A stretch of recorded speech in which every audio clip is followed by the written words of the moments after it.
Doctor Sonali की है sir. CD? ये ड्रग्स धीरे धीरे सोनाली के दिमाग को खा जाएगी। वो ये भी भूल जाएगी वो थी कौन।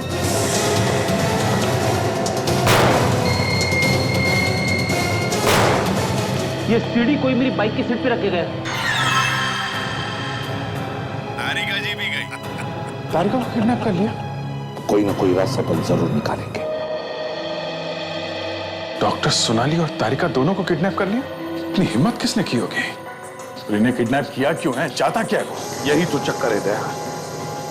इस किडनैपर के बारे में हमारे पास कोई सुराग नहीं है, ना हमें यह पता कि ये किडनैपिंग क्यों कर रहा है। जो कोई भी है, बहुत बड़ी हिम्मत की है सीआईडी से टक्कर लेने की। तारिका और सोनाली को तो हम ढूंढ निकालेंगे ही, मगर ये किडनैपर, ये जो भी कोई है, ये हमारे हाथों से नहीं बच सकता। सर, ये फॉरेंसिक के डॉक्टर्स को किडनैप करने की क्या वजह हो सकती है? कहीं ऐसा तो नहीं कि कभी पहले हमने इस मुजरिम को सजा दिलवाई हो? हाँ सर, और कोई मकसद तो नजर नहीं आ रहा। हो सकता है कि वो हमसे बदला ले रहा हो। हाँ, पर ताशा, वो फॉरेंसिक डॉक्टर्स को क्यों किडनैप कर रहा है? हो सकता है ये कोई ऐसा मुजरिम है जिसे फॉरेंसिक के सबूतों की वजह से सजा मिली हो, और इसीलिए वो नफरत करता है फॉरेंसिक वालों से। इस बारे में शायद डॉक्टर सालुंके को कुछ मालूम है। तो कहीं ऐसा तो नहीं कि डॉक्टर सालुंके हमसे कुछ छुपा रहा हो? वेरी गुड, बहुत अच्छा। वाह, मतलब मेरे दो साथी, दोनों डॉक्टर किडनैप हो गए हैं और आप लोग उन्हें ढूंढने की बजाय यहां बैठकर मुझ पर शक कर, मुझ पर। ये तुम क्या कह रहे हो सालू? अरे हम तो ये सोच रहे हैं। क्या सोच रहे थे यार? क्या सोच रहे थे? प्रद्युमन, मैंने आज तक आप लोगों से कभी भी कोई भी बात छुपाई है जो अब छुपाऊंगा? बस अभी तक मुजरिम को पकड़ने के लिए हम लोगों ने एक साथ मिलकर के काम किया, हमेशा एक साथ मिलकर के। हाँ, किया है ना, हमने कभी ना बोला है। इसीलिए मैं कह रहा हूं बॉस कि वो जो कोई भी है वो सिर्फ फॉरेंसिक से बदला नहीं ले रहा है, वो पूरी की पूरी सीआईडी टीम के साथ बदला ले रहा है। और ये कोई भी हो सकता है, कोई भी। हाँ, वो कोई भी हो सकता है डॉक्टर साहब, कोई भी। और इस बार भी हम लोग मिलके पकड़ेंगे उसे पकड़ने का सिर्फ यही एक तरीका है। ये वीडियो सालुंके, ये वीडियो। हाँ सर, ये वीडियो ही हमें उस तक पहुंचाएगा। सविता, मैं तुमसे रोज कहता हूँ कि थोड़ा जल्दी निकला करो। अरे इतनी रात को कोई वॉक पे निकलता है क्या? और फिर तुम्हें मालूम नहीं है कि आजकल चोरी चकारियां कितनी बढ़ गई हैं। नंदन, तुम तो ऐसे बातें करते हो जैसे हम 10-20 लाख जेब में लेकर रोज निकलते हैं, और फिर हम बूढ़ों से भला कोई क्या ले जाएगा? सही कहा।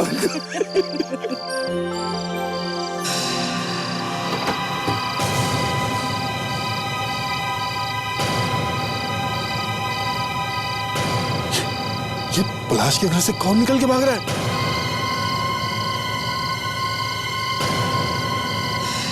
तुमने देखा? उसकी शर्ट पे खून लगा हुआ था। हाँ, लगता है पलाश के घर में कोई गड़बड़ है। चलो चलकर देखते हैं। पता नहीं साहब को रोज रात में कभी चाय कभी जूस पीने की तलब क्यों पड़ी। रोज रात में सोने की परेशानी।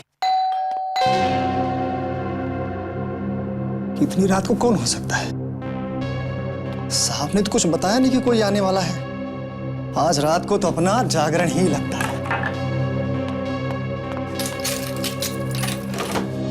सब ठीक है ना?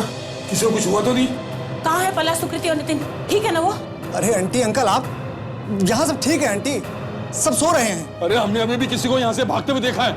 उसके कपड़ों पे खून लगा था। यहाँ से भागते हुए देखा? हाँ। और उसके कपड़ों में खून लगा था? हाँ। हाँ हाँ, अभी अभी बगीचे के रास्ते से भागा है वो। लेकिन मैं तो यहीं सो रहा था, मैंने कुछ नहीं देखा।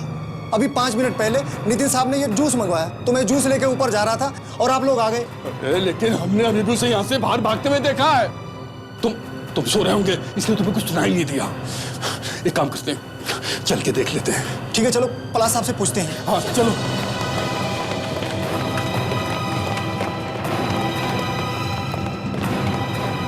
पलाश साहब, दरवाजा खोलिए। पलाश, पलाश दरवाजा खोलो। पलाश, पलाश साहब, पलाश दरवाजा खोलो।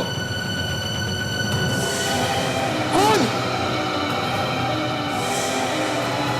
देखा, मैंने कहा था कुछ गड़बड़ है। हाँ, नितिन साहब को देखते हैं। नितिन साहब, दरवाजा खोलिए। नितिन साहब, घर में कुछ हो गया है। नितिन बेटा दरवाजा खोलो। नितिन बेटा दरवाजा खोलो।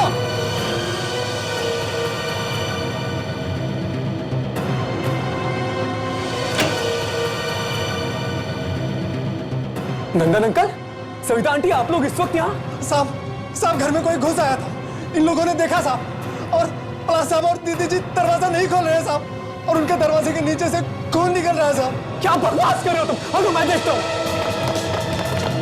खून? भैया, भाभी दरवाजा खोलिए, भाभी दरवाजा। मेरे पास इसकी चाबी है, खैर आप लोग, मैं भी आता हूँ। हे भगवान, बच्चे ठीक तो है ना? नितिन, जल्दी करो। आ जाइए अंकल।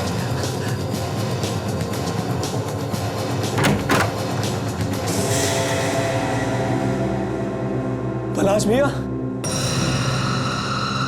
पलाश भैया, भाभी, पलाश भैया कहाँ हैं आप?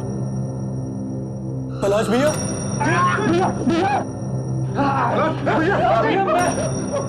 पलाश तुम क्या कर रहे हो? तुम मुझे नहीं मार सकते, मैं तुम्हें खत्म कर दूंगा। पलाश तुम क्या कर रहे हो?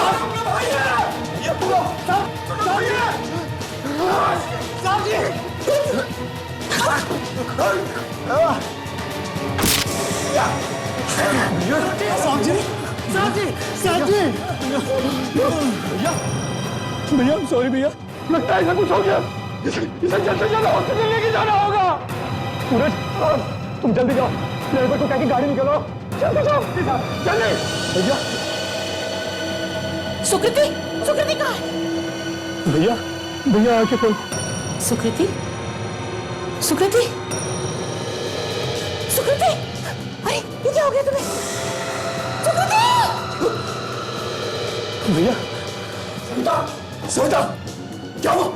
आंखें खोलो सुकृति, क्या हुआ इसे? सुकृति आंखें खोलो, पता नहीं देखो कितना खून बह गया है। सुकृति आंखें खोलो सुकृति, सुकृति।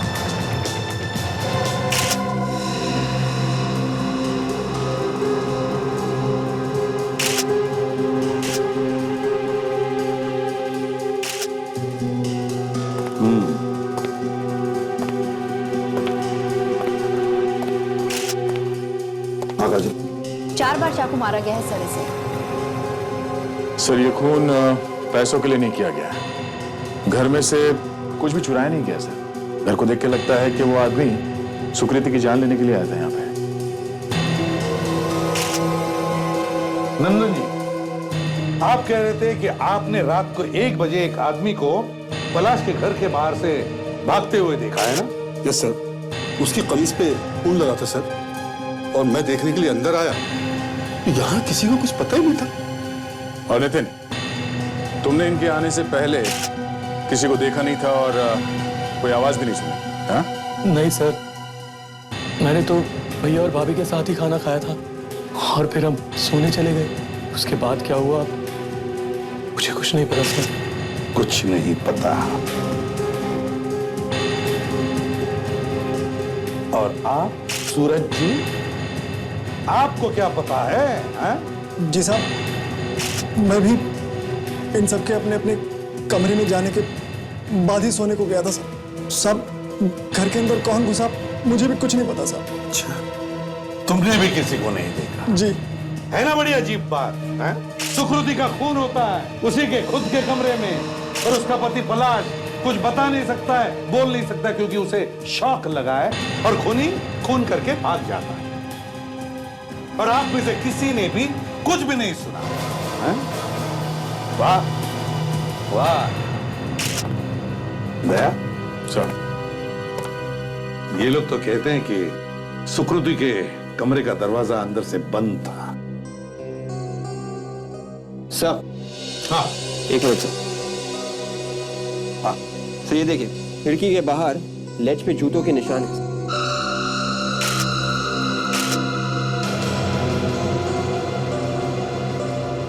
सर पर अजीब बात यह है कि अगर खूनी घर के बाहर से कमरे के अंदर आता तो ये जूते के निशान सीधे होते, पर ये जूते के निशान आड़े हैं। Yes sir, exactly. इसका एक ही मतलब है दया कि खूनी बाजू वाले कमरे में से खिड़की के रास्ते सुकृति के कमरे में घुसा।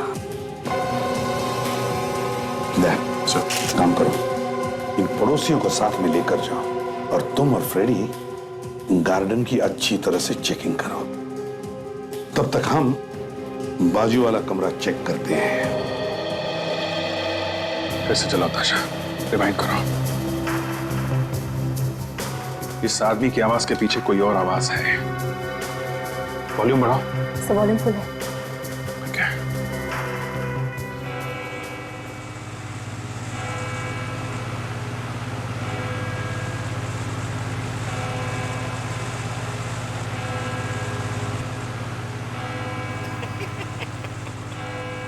तुम मुझे नहीं मार सकते क्योंकि ये तो किसी पंखे की आवाज लगती है। पंखा ही है ताशा, एग्जॉस्ट फैन है। ये देखो, ये पीछे की दीवार पे परछाई है, एग्जॉस्ट फैन की परछाई है। मैं इसकी बात नहीं कर रहा हूँ, इसकी आवाज के अलावा कोई और आवाज भी है। फिर से चलाओ, फिर से चलाओ।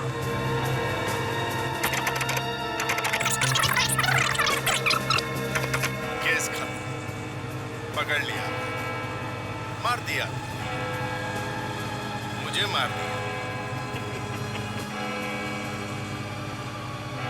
तुम मुझे नहीं मार सकते क्योंकि तुम सीआईडी वाले बेवकूफ तो ये तो चर्च की घंटी की आवाज। चर्च की घंटी की आवाज, इसकी बात कर रहा था मैं। एसीपी और चर्च की घंटी की आवाज और एग्जॉस्ट फैन। ये एग्जॉस्ट फैन तो उसी जगह पे होता है जहाँ पे कोई फैक्ट्री हो, गोडाउन हो या फिर गैराज वगैरह हो। तो ये गैरेज है। यहाँ पर 2 टायर्स रखे हुए, पीछे 2 बाइक हैं। ये गैरेज है। और ये गैरेज किसी ऐसी जगह पे है जहाँ आसपास कोई चर्च है। मेरा एक खबरी है, मैं उससे पता करता हूँ।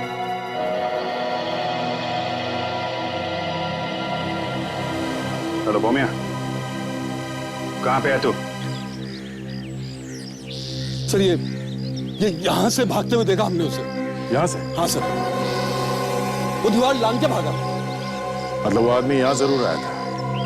घर के अंदर गया था या नहीं ये नहीं मालूम, मगर यहाँ जरूर आया था। हाँ सर, अगर वो यहाँ से भागा भी होगा तो भी कुछ ना कुछ तो सबूत छोड़ के गया होगा। फिर इस गार्डन को अच्छी तरह से छान मारते हैं, कोई ना कोई सबूत जरूर मिलेगा। चलो।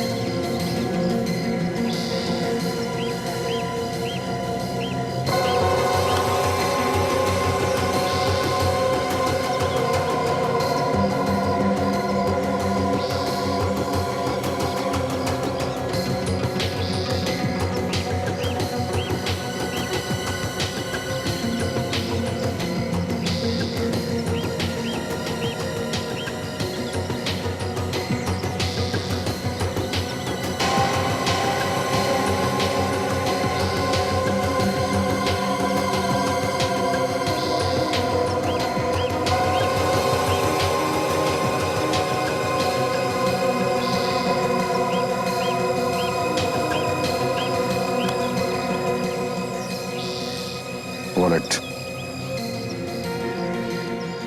ये वॉलेट हमें वहां पे मिला। ये आदमी ना तो पलाश है, ना सुकृति है, और ना ही ये नितिन है। कौन है ये आदमी? आप लोग पहचानते हैं? देखिए जरा।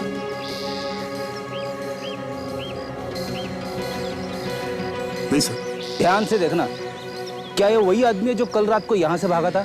सर हमने उसे देखा तो था पर दूर से, इसीलिए एकदम से ये बताना मुश्किल है कि ये वही था या नहीं। अच्छा, शक्ल से कोई इसे पहचानता नहीं है। इस ड्राइविंग लाइसेंस में इसका नाम रवीश लिखा हुआ है। कभी किसी ने ये नाम सुना? नहीं सर। नहीं सर। ठीक है, इसे तो हम ढूंढ ही लेंगे, पर इस पलाश को दिखाते ही फोटो, शायद वो इसे पहचान ले।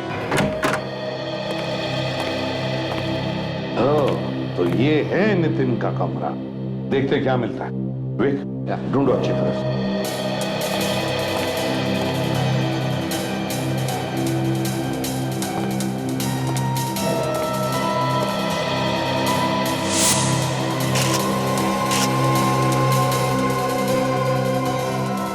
सर, ये देखिए, यहां पे भी जूतों के निशान। इसका मतलब खूनी पहले यहां आया सर, नितिन के कमरे, और फिर यहां से पलाश के कमरे में गया। तभी तो तभी तो उसके जूतों के निशान हैं इस कमरे में से बाहर जाने की। सर, हमें नितिन से पूछताछ करनी चाहिए। नहीं, पहले वो सबूत इकट्ठा करो, वो जूते, और इस निशान से मैच करके देखो नितिन के जूतों को।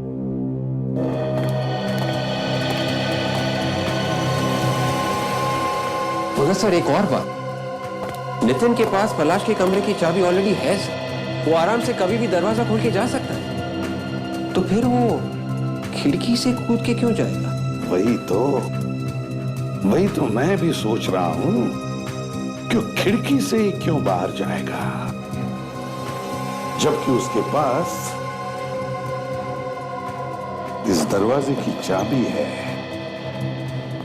तो फिर क्यों नितिन खिड़की से बाहर जाएगा? छोड़ दो मुझे, छोड़ दो, हाथ मत लगाओ, छोड़ दो। तुमने सुप्रीति को मार डाला, अब क्या मुझे मारोगे? छोड़ दो मुझे, छोड़ दो। खूनी हो तुम लोग, खूनी हो तुम लोग। कितना हाइपर है सर ये, पूछताछ कैसे करेंगे इससे? जितनी दवाइयां देंगे इसे शांत करने के लिए, इसे नींद से वापस आने में उतना ही वक्त लगेगा। बहुत भारी शौक लगा है इसे अपनी बीवी की मौत का। हम अगर कभी तो शौक में से बाहर आएगा ये, या ऐसे ही रहेगा ये कायम का? ये तो वक्त ही बताएगा। अरे क्या आप कह रहे हो? हमसे ज्यादा आप जानते हैं इसके बारे में। इसके साथ क्या हो रहा है ये तुम्हें अच्छी तरह से पता है। देखिए डॉक्टर साहब, हमें इस पेशेंट के साथ बात करनी है। इसने देखा है उस कमरे में क्या हुआ है, समझा? ये तो कहना बहुत ही मुश्किल है कि कब तक ठीक होगा। वैसे हम इसे शांत करवाने की कोशिश कर रहे हैं, फिर देखते हैं। तुम मुझे मार दोगे। फिर गवाह हमारे सामने हैं और हम यहाँ खड़े होकर तमाशा देख रहे हैं। वैसे मुझे एक चीज मिली है, शायद वो आपके कुछ काम आ सके। क्या? एक मिनट लाता हूं, जल्दी लाइए। सर, डूबते हुए को तिनके का सहारा ही सही। क्या पता सचिन, वो तिनका ही हमारे काम आ जाए।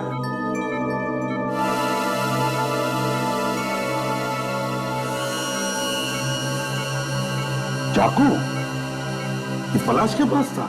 जी, जब इसे हॉस्पिटल लाया गया तब इसने इसे हाथ में कस के पकड़ रखा था, और ये खून का मामला है तो मैंने सोचा इसे संभाल कर रख लूं। ये आपने बहुत अच्छा किया डॉक्टर साहब। हो सकता है सुकृत का भी खून इसी चाकू से हुआ हो।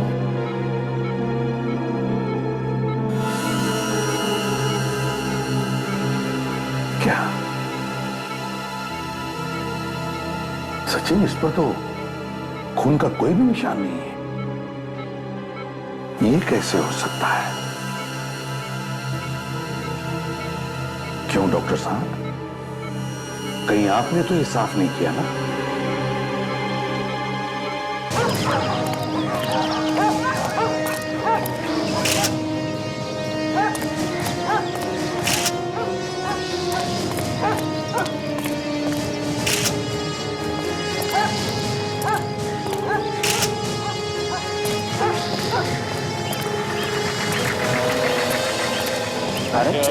भाई दोनों किडनैप हो गए। सीआईडी वालों की भी किडनैपिंग हो रही है आजकल।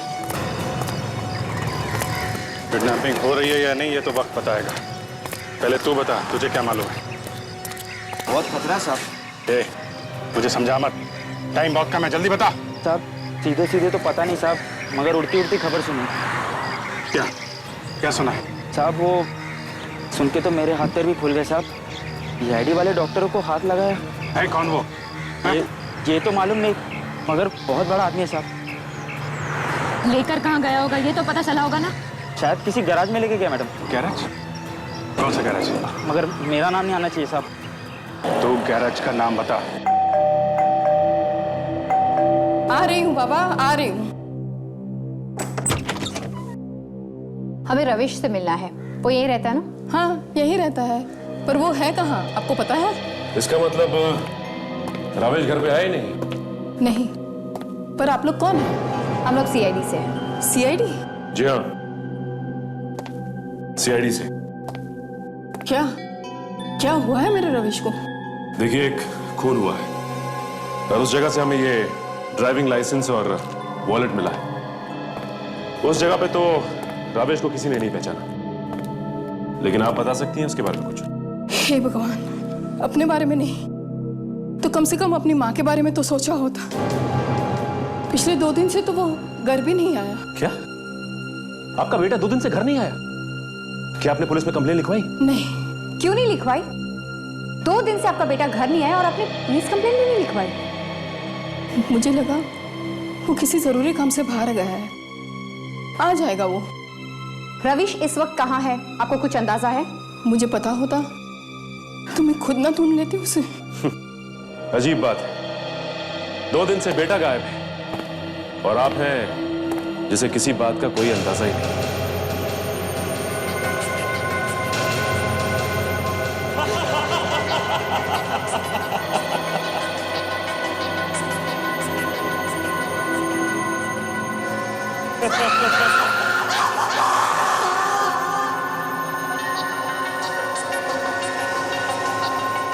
देखो, अब तक मुजरिम को ढूंढने के लिए हम लोगों ने मिलकर के काम किया, एक साथ।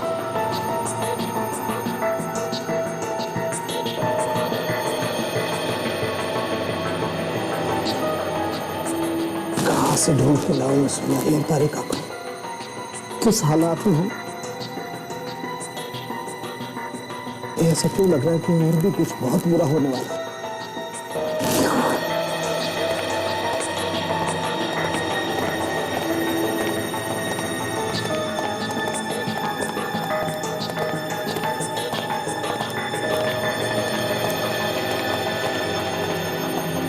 सारुंखे, आई एम सॉरी बस, मैंने आप लोगों को आते हुए देखा नहीं।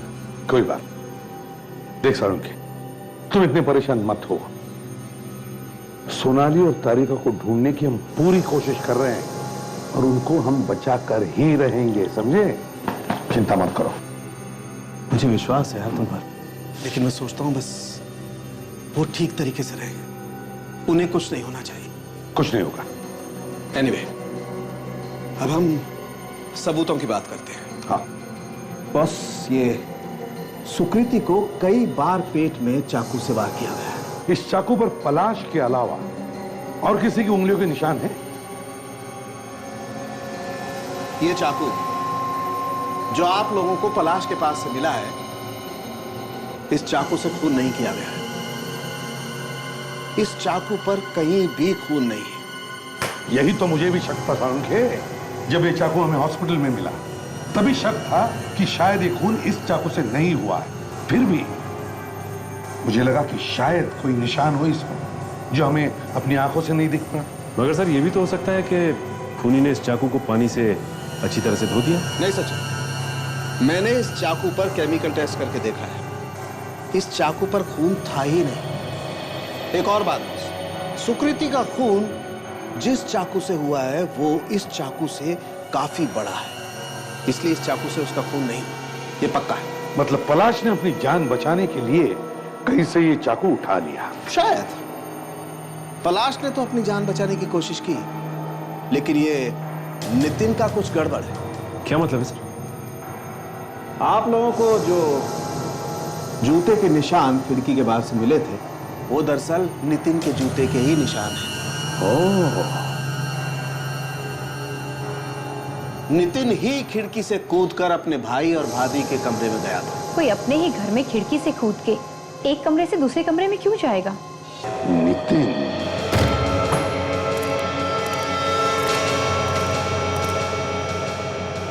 सर, ये लोग भाग तो नहीं गए? हाँ? ये क्या?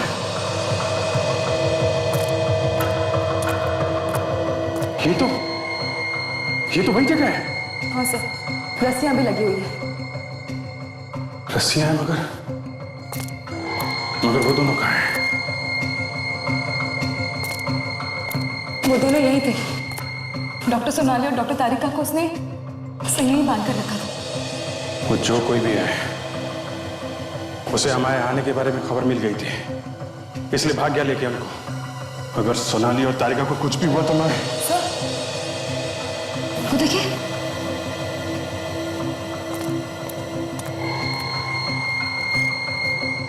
सर, ये तो वही मास्क है जो उस किडनैपर ने उस वीडियो में पहना था। ये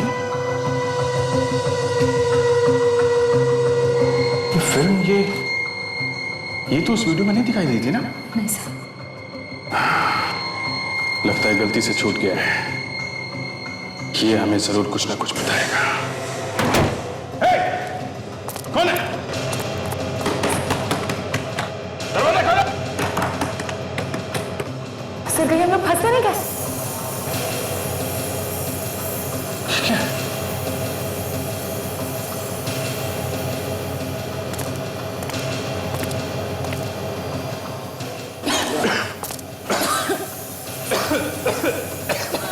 ये तो जहरीली गैस है। सर ये लोग हमें मार के ही छोड़ेंगे। ये तो ऐसी की तैसी।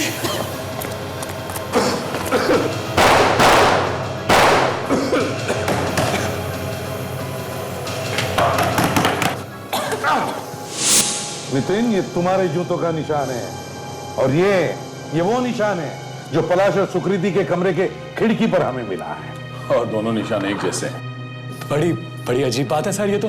हाँ, बहुत अजीब बात है ये। अजीब तो हमें भी लगा कि जब तुम्हारे पास पलाश के कमरे की चाबी थी तो फिर खिड़की से क्यों गए? चाबी होते हुए भी अपने भैया भाभी के कमरे में चोरी करने के लिए खिड़की से गए। चोरी करने के लिए नहीं गया, ये अपने भैया भाभी का खून करने के लिए गया। नहीं सर, ये सब झूठ है सर। हाँ मेरे पास चाबी थी लेकिन मैं खिड़की से गया क्योंकि पलाश भैया ने तिजोरी में कोर्ट के पेपर रखे हुए थे। वो इस घर के पेपर्स हैं सर, मुझे तिजोरी से वो निकालने थे। तो फिर दरवाजे से क्यों नहीं गया है? जबकि तुम्हारे पास चाबी थी। उस वक्त घर पे कोई नहीं था सर, और फिर तभी तो मेरी हिम्मत हुई कि मैं तिजोरी से वो पेपर निकाल के लेकर आया।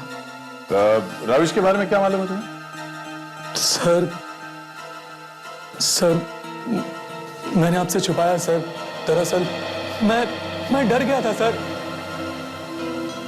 भाभी शादी से पहले से ही रवीश को जानती थी, लेकिन फिर भी उसने पलाश भैया से शादी की। शायद यही सोच के सर रवीश ने भाभी का खून किया सर। एक एक करके बातें बाहर क्यों आ रही है? जल्दी से दिमाग का ढक्कन खोल और जो कुछ मालूम है फटाफट बोल, समझा?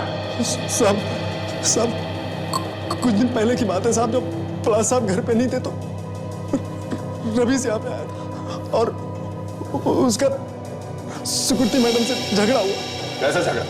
हाँ? साहब वो भाभी जी को कह रहा था कि मेरे साथ चल, सारे पैसे और जेवर लेके।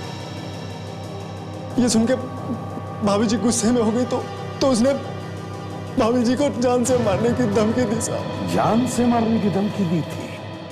अच्छा, तब कुछ तो गड़बड़ है, कुछ तो गड़बड़ है।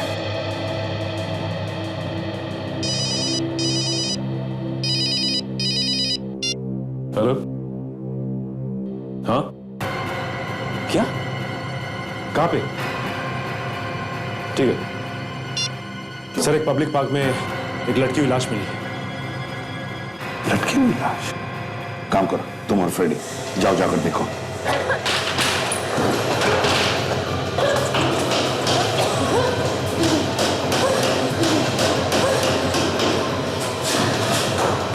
खबरी ने फंसा दिया।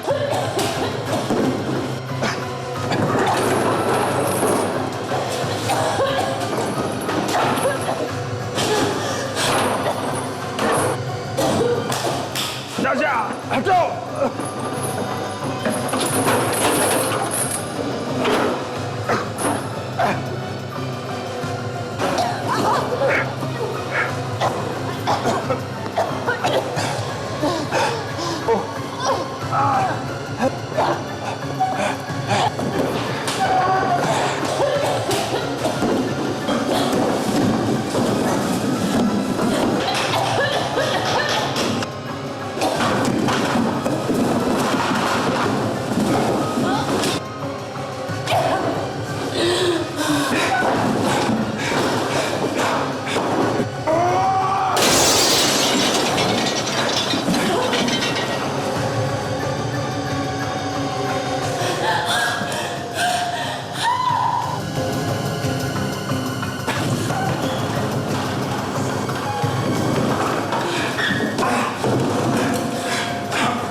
ऐसा हो कैसे सकता है? खुले आम एक पब्लिक पार्क में आत्महत्या। फ्रेडी, कमाल की बात तो यह है कि ऐसा करते हुए उसे किसी ने देखा तक नहीं।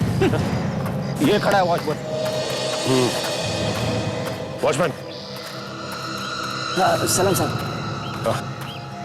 एक पब्लिक पार्क में एक आदमी अपने आप को लटका लेता है और कोई देखता तक नहीं। तुमने कुछ नहीं देखा? साहब ये सब रात को हुआ साहब, मुझे कुछ पता नहीं। तो रात को तुम सो रहे थे? हा? कोई भी यहाँ आता है कुछ भी कर लेता है।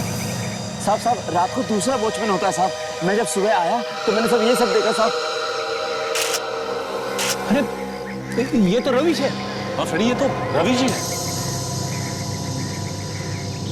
इसके हाथों और कपड़ों पे खून लगा हुआ है। रात को नंदन और सविता ने ठीक ही देखा था इसे भागते हुए, लेकिन सुकृति का खून करके यहाँ आके लटक गया। लेकिन ये उतनी ऊपर चढ़ा कैसे? ये आसपास कोई सीढ़ी वीढ़ी है क्या? साहब मालूम नहीं साहब, और होगी तो पता नहीं साहब कहाँ है कहाँ नहीं है। रात को इसने रस्सी बांधी कैसे होगी अंधेरे में? हाँ फ्रेडी, ये तो तुम बिल्कुल ठीक कह रहे हो। यहाँ पे कोई टॉर्च वॉर्च भी नहीं दिख रहा है, और ज्यादातर इस तरह से कोई आत्महत्या करता है तो कुछ ना कुछ नोट लिख के जाता है, जैसे मेरे मरने का दोष किसी को मत देना, या इसका जिम्मेदार कोई नहीं है, वगैरह वगैरह। इसकी जेबें चेक करके देखते हैं।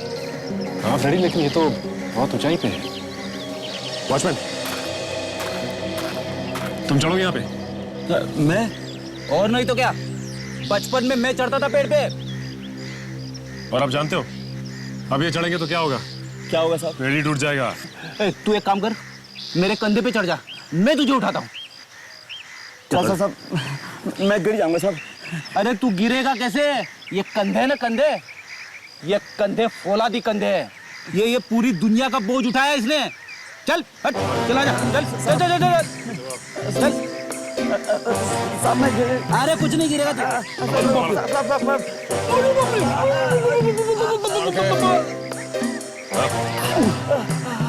और आगे थोड़ा अरे कोशिश कर रहा हूँ, लेकिन ये वॉचमैन बहुत हिल रहा है। अरे बाप रे, अबे अबे हाथ हटा, मेरे को दिखाई नहीं दे रहा है। अरे आँख पर से हाथ हटा।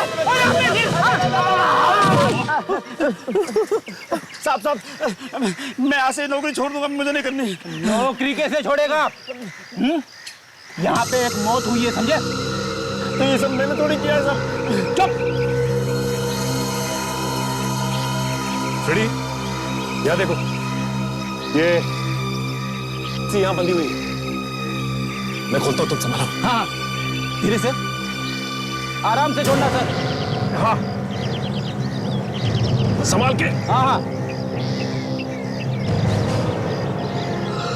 धीरे, आराम से संभालना। हाँ संभाल के, धीरे। हाँ हाँ बस धीरे, आराम से, और नीचे थोड़ा थोड़ा।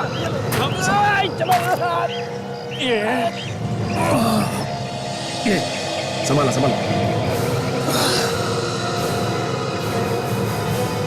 पॉकेट देखो इसका।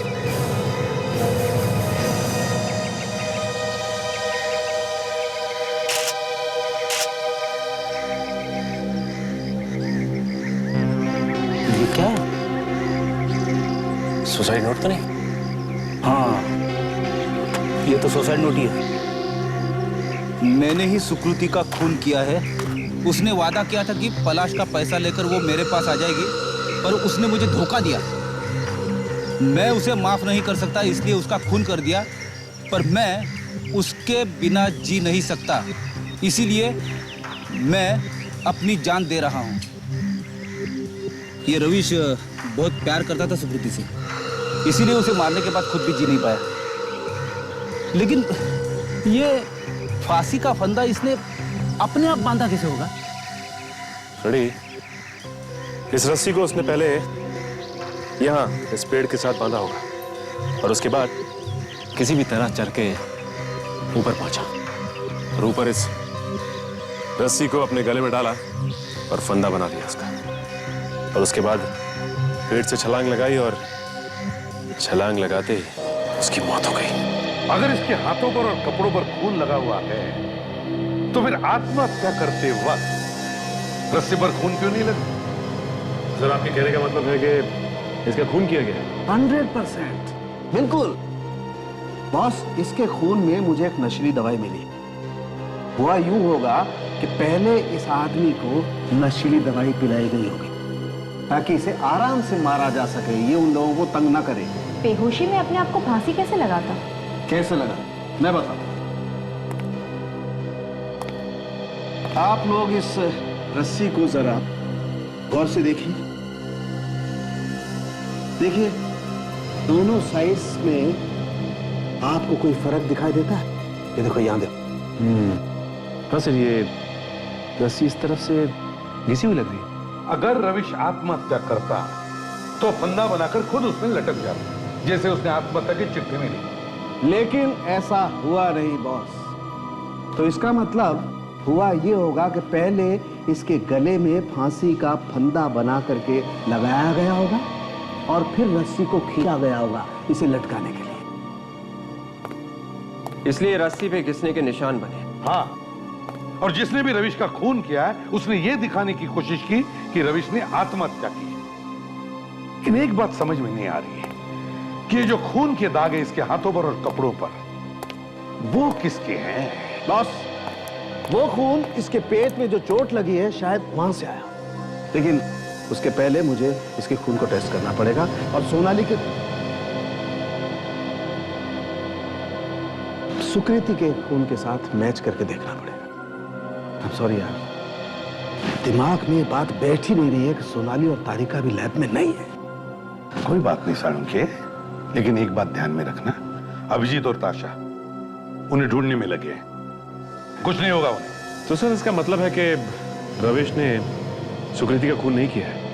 ये हम अभी कह नहीं सकते सचिन, क्योंकि हमें यह पता नहीं कि उस कमरे में क्या हुआ है और क्या नहीं। मगर ये खून बड़े प्लानिंग के साथ हुआ है, इसीलिए किसी ने वो नकली आत्महत्या की चिट्ठी इसके पॉकेट में डाल दी। उस हैंडराइटिंग से पता कर सकते हैं कि वो आत्महत्या का नोट लिखा किसने। बिल्कुल, इस नितिन और सूरज को उठाओ। सर, ये राविश की हैंडराइटिंग है और ये वो लेटर है जो आपको उसकी जेब से मिला? जी हाँ, ये हमने रविश के घर से उठाया था और बाकी जो है वो सूरज और नितिन के हैं। पर ये सुसाइड नोट तो उसने नहीं लिखा। ये लेटर रविश ने नहीं लिखा, तो फिर कौन लिखेगा? किसी और के साथ मैच होता है?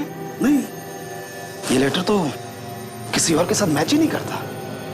ओ यार, क्या हुआ सर? कुछ पता चला कि ये हैंडराइटिंग किसकी है? आराम से आराम से। मगर तुमने ये कैसे नहीं पूछा कि रविश को क्या हुआ है? I'm so sorry सर, वो भाभी के खून और भैया की तबीयत को लेके इतना परेशान हो के समझ में नहीं आ रहा है। हाँ साहब, हम तो बस यही चाहते हैं कि मुजरिम पकड़ा जाए साहब। अरे हम भी तो वही चाहते हैं कि खूनी पकड़ा जाए। अच्छा ये बताओ, ये किसने लिखा है? मुझे नहीं पता ये किसने लिखा है सर। अरे इसे तो पहले से पता है कि ये लेटर रविश ने नहीं लिखा है। ऐसा कुछ नहीं है सर। चलो ठीक है, तुम लोग जा सकते हो। वैसे तो खूनी के बारे में हमें सब कुछ पता चल ही गया है। अरे जाओ भाई। जी।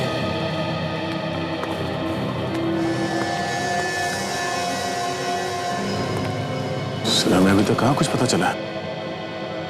दया, अगर वो सुसाइड नोट इन दोनों में से किसी ने नहीं लिखी है तो फिर वो नोट उसी ने लिखी है।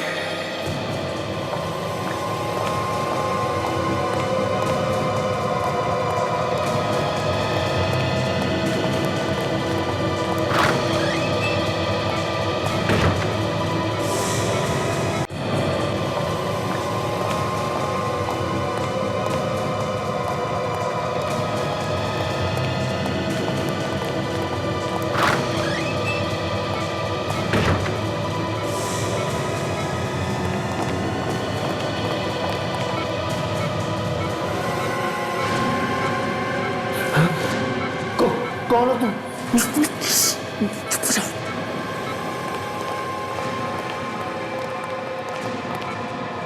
उनको पता चल गया कि तुम ही नहीं।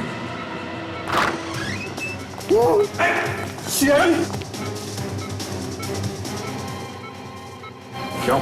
हमें देखते ही दिमाग खुल गया? बोलने लगे तुम? ये आप लोग ठीक नहीं कर रहे। एक मरीज के साथ आप ऐसा नहीं कर सकते। चुप, सच बता, नहीं तो दवाई पिला दूंगा। सच बोलने की समझे? जरा इसकी शक्ल भी तो देखे, है कौन ये?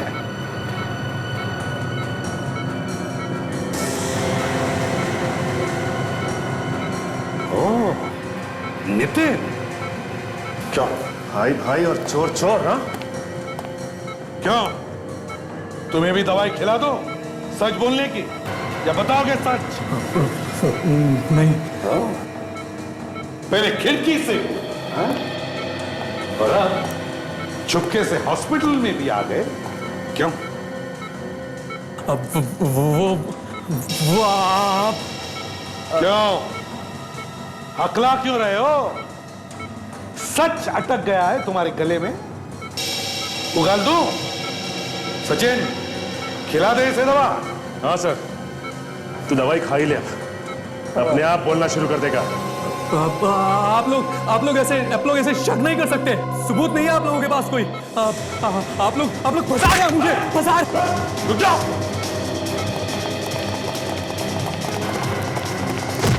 हाँ? दवा तो भूल ही गया तू, हाँ? पहले दवा खाओ।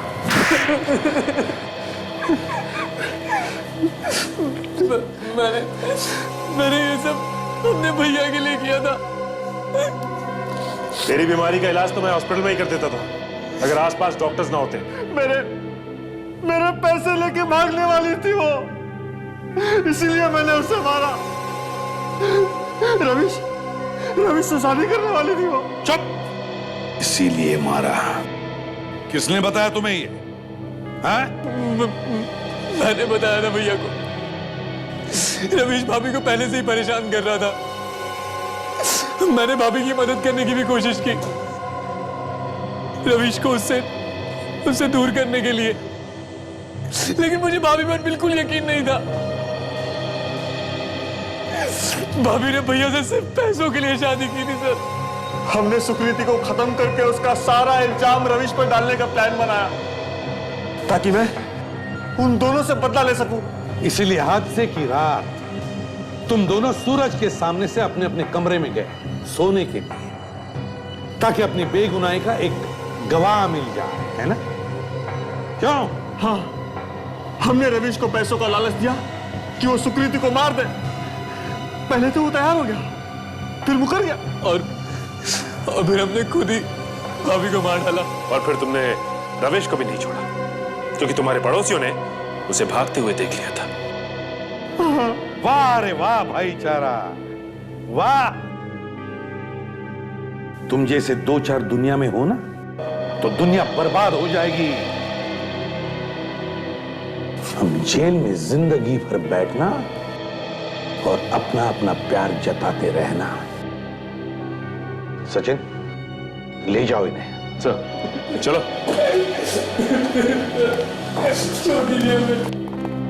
विजीत, ताशा, क्या हुआ? सर, हमें खबर मिली थी कि तारिका और सोनाली को एक गैरेज में बंद करके रखा है। वहां गए तो ट्रैप था, हमें फंसा के मारने की कोशिश की सर, किसी तरीके से बच के निकले। सर, उन किडनैपर्स को पहले से ही पता था कि हम लोग वहां पहुंचने वाले हैं। तो फिर तारिका और सोनाली वो कहाँ है? वो लोग नहीं मिले सर। अरे, लगता है हमारे पहुंचने से पहले निकाल ले गए उन लोग का। लेकिन वहां पे एक फिल्म का रोल मिला सर, उसको डेवलप किया तो आप यकीन नहीं करेंगे सर।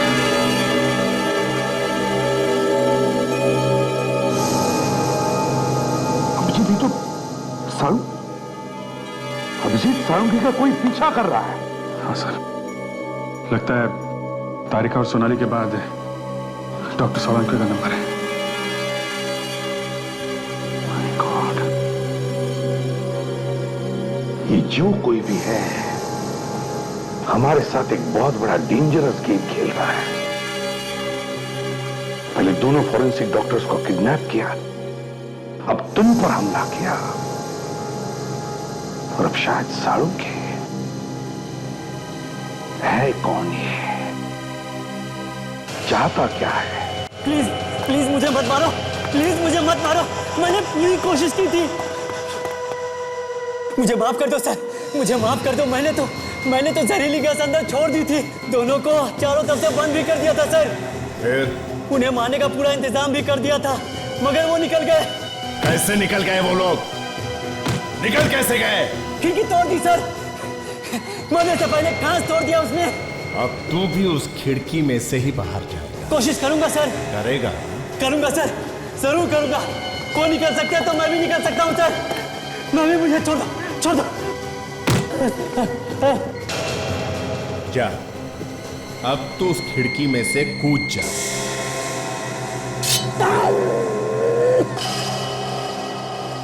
हर गलती की सजा सिर्फ मौत होती है, सिर्फ मौत। ले जाओ इसको।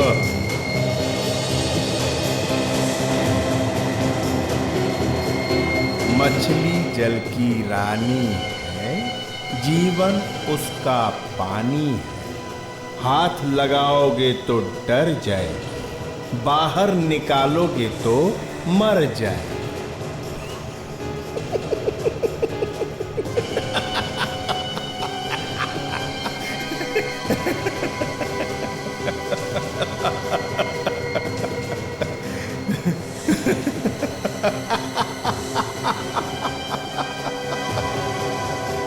अब तेरी बारी है।